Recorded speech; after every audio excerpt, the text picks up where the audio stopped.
ఓం నమో వెంకటేశాయ. శ్రీ వెంకటేశ్వర భక్తి ఛానల్ ప్రేక్షకులకు నమస్కారం. పుణ్యక్షేత్ర సందర్శనంతో మానవునికి సౌభాగ్యం, సుఖ శాంతులు కలుగుతాయి. అందుకే పుణ్యక్షేత్రాల సందర్శనకు యాత్రా కార్యక్రమం ఒక వేదికగా మారింది. ఈ రోజు యాత్రా కార్యక్రమంలో మనం తెలంగాణ రాష్ట్రంలోని వరంగల్ పట్టణంలో వెలిసిన శ్రీ భద్రకాళి అమ్మవారి ఆలయం గురించి, అమ్మ వైశిష్ట్యం గురించి ఇప్పుడు తెలుసుకుందాం.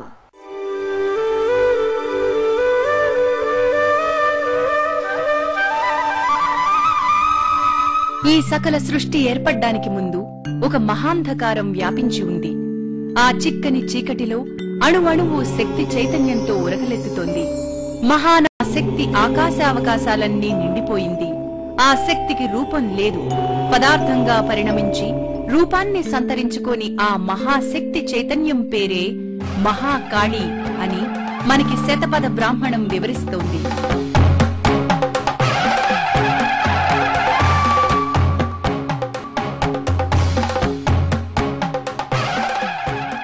అందుకే పరమ భయావహమైన ఆ రూపాన్ని మన ముందు చిత్రించారు. ఆ శక్తి ప్రసారం లేకపోతే శివుడైనా అసమర్థుడే అవుతాడని శ్రీమద్దేవి భాగవతం ఇలా వివరించింది. శివోపి శవతాం యాతి కుండలిన్యా వివర్జితః శక్తిహీనస్తు యః కశ్చిత్ అసమర్థః స్మృతో బుద్ధైః. అలాంటి మహాశక్తి స్వరూపిణి తన రూపాన్ని మన ఎదుట పరమ ప్రసన్నమూర్తిగా ఆవిష్కరించుకుంది.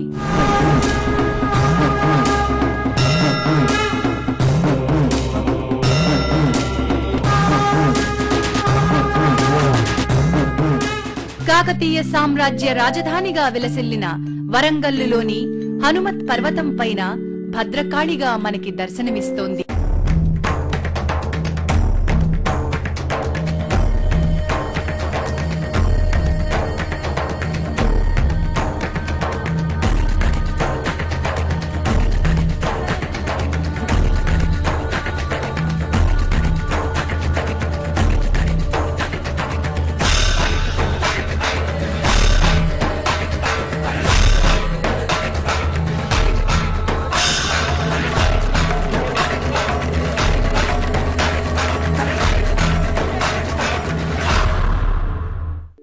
పదిహేను వందల ఏళ్ల క్రితం నిర్మితమైన ఈ భద్రకాళి ఆలయం కాకతీయుల కాలంలో నిర్మించిన ఆలయాలు అన్నిట్లోకి తలమానికం. కాజీపేట రైల్వే స్టేషన్ నుండి 8 కిలోమీటర్లు, వరంగల్ రైల్వే స్టేషన్ నుండి 3 కిలోమీటర్ల దూరంలో ఉంది ఈ ఆలయం. హనుమకొండ బస్ స్టేషన్ నుంచి కేవలం 2 కిలోమీటర్ల దూరం మాత్రమే. రైలు మార్గమే కాకుండా దాదాపుగా రాష్ట్రంలోని అన్ని ముఖ్యమైన పట్టణాల నుంచి, నగరాల నుంచి హనుమకొండకి బస్ సౌకర్యం కూడా ఉంది.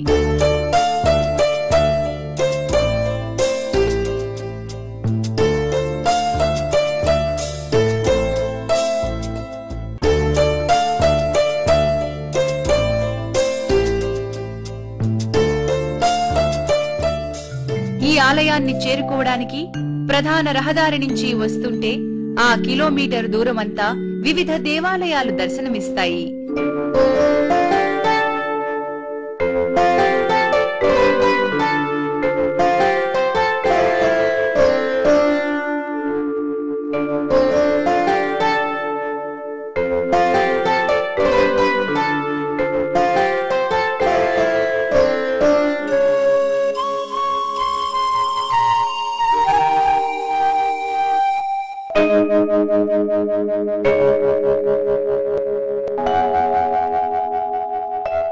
భద్రకాళి ఆలయాన్ని చేరుకోవడానికి ముందుగానే హనుమత్ పర్వతంపై ఉన్న గౌరీ శంకర మూర్తులు భక్తులను దీవిస్తున్నట్టుగా సాక్షాత్కరిస్తాయి.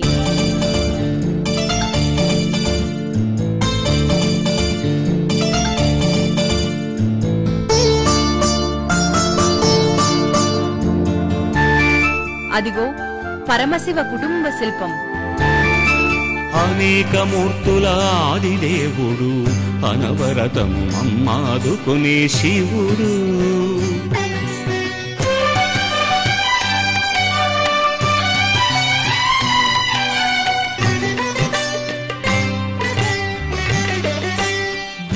సుధను కురిపించే గురువు దాక్షిణ్యమయుడు దక్షిణామూర్తి అరాతి వర్గమునంతము జేయును పరాక్రమమున కిరాతమూర్తి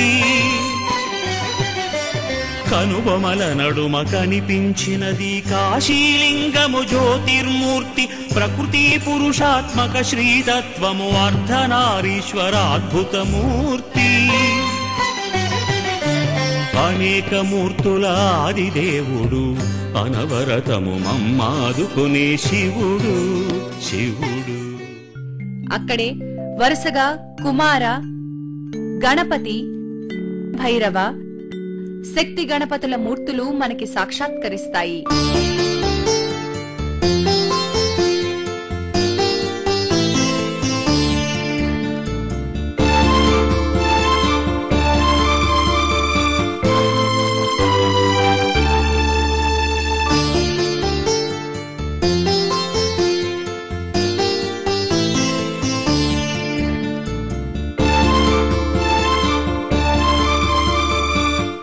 ఎత్తైన కొండగుట్టలు, విశాలమైన చెరువుల మధ్య నిర్మించిన భద్రకాళి ఆలయం ప్రశాంత మనోజ్ఞ వాతావరణంలో భక్తులని తన్మయుల్ని చేస్తుంది.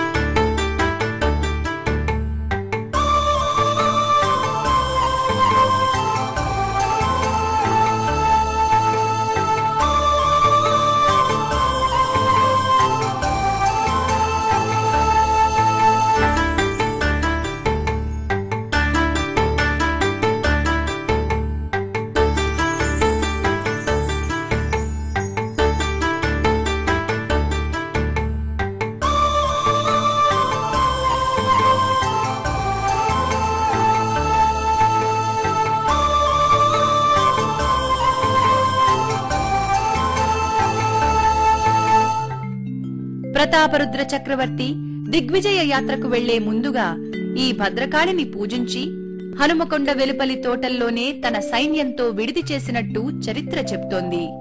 ఆనాటి నుంచి నేటి వరకు వరంగల్ వాసులకి ఈ అమ్మ ఇలవేల్పుగా విరాజిల్లుతోంది. నమస్తే శరణ్యే శివే శరణుకంపే నమస్తే జగద్వ్యాపికే విశ్వరూపే నమస్తే జగద్వంద్యపాదారవిందే నమస్తే జగత్తారిణి తాయి దుర్గే నమస్తే జగచ్చింత్యమానస్వరూపే నమస్తే మహాయోగిని జ్ఞానరూపే నమస్తే నమస్తే సదానందరూపే. అందుకే ఏ పని మొదలు పెట్టాలన్నా వారు ముందుగా అమ్మవారిని అర్చించి ఆశీస్సులు పొంది కాని ప్రారంభించరు. కొత్త వాహనం కొంటే ముందుగా వచ్చి అమ్మకు చూపాల్సిందే, పూజ చెయ్యాల్సిందే. అదిగో వాహన పూజా దృశ్యం.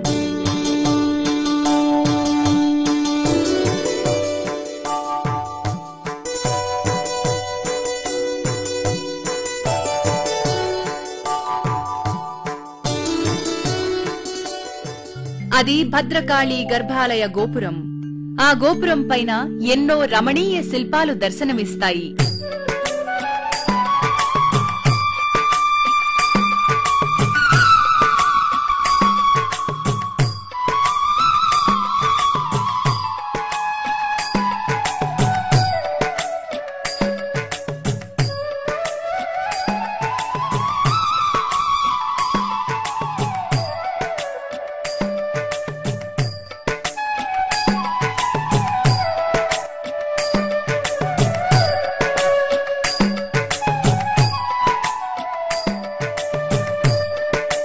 భారతీయులందర్నీ తన ఏకాత్మవాదంతో, అద్వైత సిద్ధాంతంతో ఏకం చేసిన మహానుభావుడు ఆదిశంకరుల మూర్తిని దర్శించండి.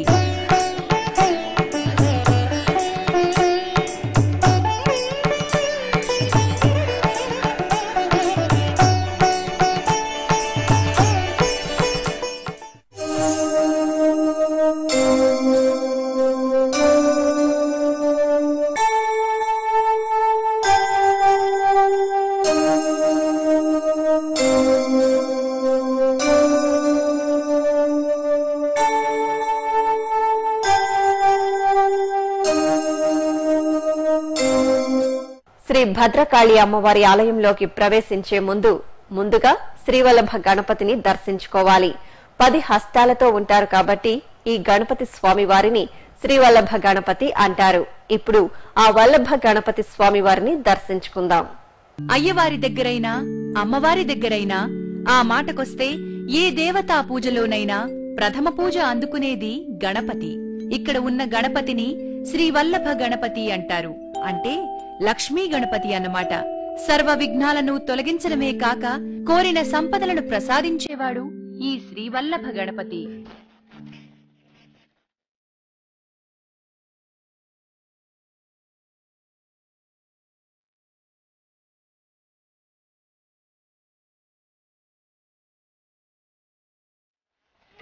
నమో శూర్పకర్ణ అంబాసుత నిరాళంబ హేరంబా. శ్రీం గ్లౌం శ్రీం వరవరద శ్రీ లక్ష్మీ గణపతయే నమః అనే మంత్రంతో శ్రీ వల్లభ గణపతిని ఉపాసిస్తారు, అర్చన చేస్తారు.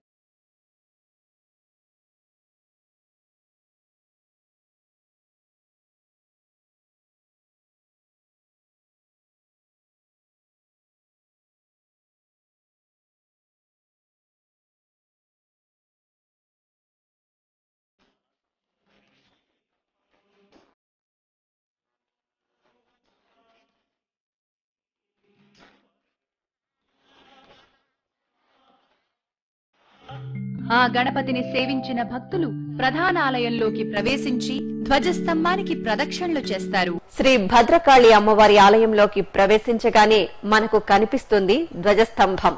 టీవీగా కనిపించే ఈ ధ్వజస్తంభానికి ముందుగా మొక్కి తరువాత శ్రీ భద్రకాళి అమ్మవారిని దర్శించుకోవాలి. ఇప్పుడు భద్రకాళి అమ్మవారిని ఆలయ లోపలి భాగాన్ని దర్శించుకుందాం.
శ్రీ భద్రకాళి అమ్మవారి గుళ్ళో అమ్మవారికి ఆవునేతి దీపాలు వెలిగించి స్త్రీలు తమ మనసులోని కోరికలు విన్నవించుకుంటే శ్రీ భద్రకాళి అమ్మవారు ఆ కోరికలను నెరవేరుస్తారని నమ్మకం. సంతానం క్షేమంగా చిరకాలం వర్ధిల్లాలని మొక్కే మొక్కు, సమర్పించే సేవ ఇది. తల్లి పసిపాపను చేతుల్లో ఉంచుకుని తన తలపై దీపాన్ని పెట్టుకుని ఆత్మ ప్రదక్షిణం చేసి ఆ దీపాన్ని అమ్మవారి గర్భాలయం గడపపై ఉంచుతోంది.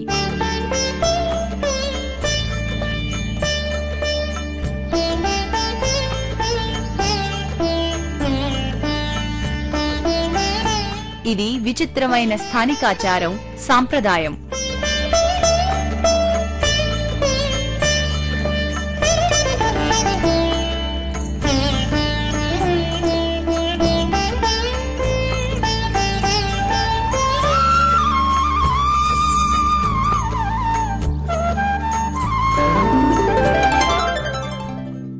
శ్రీ భద్రకాళి అమ్మవారి వాహనం సింహం. ఆ సింహాన్ని ఇక్కడ విగ్రహ రూపంలో శ్రీ భద్రకాళి అమ్మవారి ముందు చూడవచ్చు.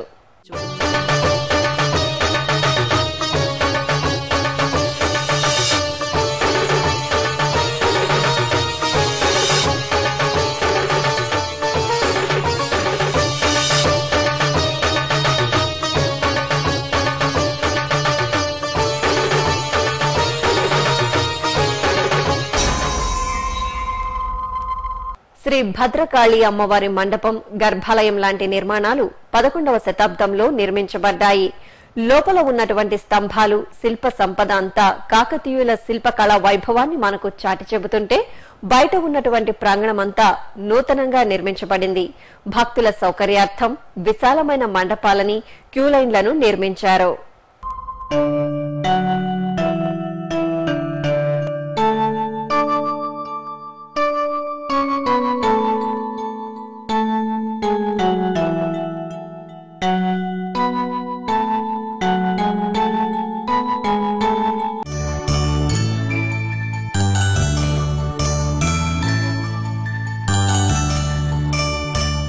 గర్భాలయం గోడలపై వివిధ దేవతామూర్తుల చిత్రాలు అందంగా చిత్రించారు.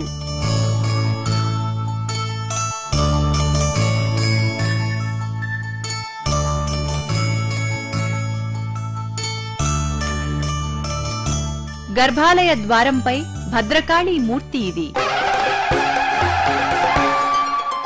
ఇప్పుడు శ్రీ భద్రకాళి అమ్మవారుగా పూజలందుకుంటున్న శక్తి స్వరూపిణి అయిన ఈ అమ్మవారు ఏకశిలగా కొండపై చెక్కబడి ఉంది. శ్రీ భద్రకాళి అమ్మవారి విగ్రహాన్ని చూస్తే 9 అడుగుల ఎత్తు, 9 అడుగుల వెడల్పుతో కన్నుల పండుగగా ఉంటుంది. ప్రసన్న వదనంతో కనిపిస్తున్నటువంటి భద్రకాళి అమ్మవారి విగ్రహం మాత్రం భయంకర రూపంలో ఉండేదట. అయితే తరువాత కాలంలో విగ్రహాన్ని మార్పులు చేయడం వల్ల ఇప్పుడు భద్రకాళి అమ్మవారు మనకు ప్రసన్న రూపంలో దర్శనమిస్తున్నారు. శ్రీ భద్రకాళి అమ్మవారికి 8 చేతులు, ప్రతి చేతిలో ఒక్కో అస్త్రంతో విలక్షణంగా దర్శనమిస్తారు శ్రీ భద్రకాళి అమ్మవారు. ఇప్పుడు ఆ భద్రకాళి అమ్మవారిని కొలిచి సేవించి తరిద్దాం.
ఈనాటి యాత్ర కార్యక్రమంలో తెలంగాణ రాష్ట్రంలోని వరంగల్ పట్టణంలో వెలిసిన శ్రీ దర్శించుకుని తరించారు కదా. శ్రీ భద్రకాళి మహిమలను గురించి మరిన్ని విశేషాలను వచ్చే యాత్ర కార్యక్రమంలో తెలుసుకుందాం. అంతవరకు అమ్మవారి కరుణా కటాక్షాలు మనందరిపై ఉండాలని కోరుకుంటూ ఓం నమో వెంకటేశాయ.